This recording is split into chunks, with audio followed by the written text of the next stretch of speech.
Oh, I'm excited about this one. What's up everyone? Tech Mindset here. In today's video, I'm fulfilling a dream that I've had for a couple years now, upgrading my camera. My main objective was to get something that was going to be more portable than my last camera.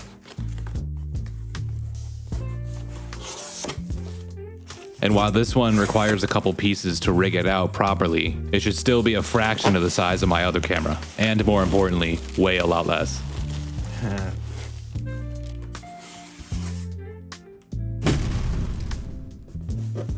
And here it is, the Canon PowerShot Vixia.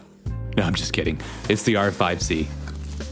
Considering this camera's already been out for a while now, and the rumors of a Canon R5 Mark II, I decided to pick up a refurbished model from the Canon store for cheaper than brand new.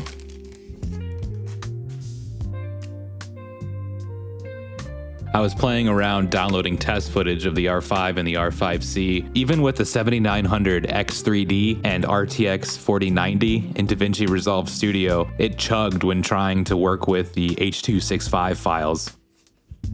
However, the reason I went with this one is because of the XF AVC codec. In the sample footage I downloaded, I had several streams of 4K running at the same time in different little windows on the screen, and it all ran beautifully. And I think it'd be cool to try some 8K RAW at some point, but the file size that puts out is pretty ridiculous, so I'll save that for special occasions or special shots that need the resolution.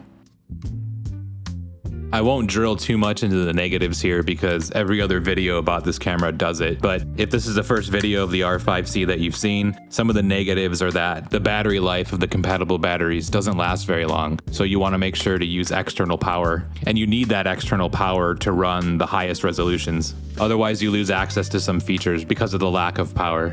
And then the other one is, of course, the micro HDMI port. I knew both of those downsides going in, and I have plans for both through my camera rig to either keep the cords steady if I use an HDMI cord, and to have a V-mount battery to plug into.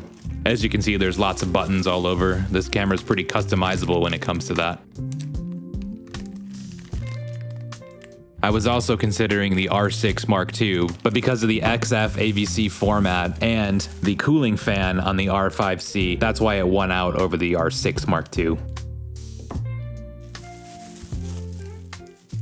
Unfortunately, I can't really test it right now because the lens adapter hasn't arrived yet, so I can't use my Canon EF and EFS lenses on this yet.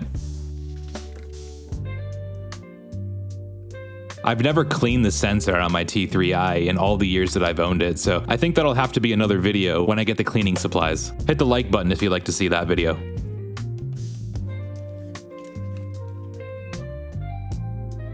Here's the R5C side by side with my old Canon T3i. You can see the increase in size. This thing's pretty chunky. Also, a pretty big shout out here for the iPhone today. This is my first time shooting ProRes log on the iPhone, and I recorded directly to an SSD. I've always wanted to try that since I unboxed my iPhone 15 Pro Max.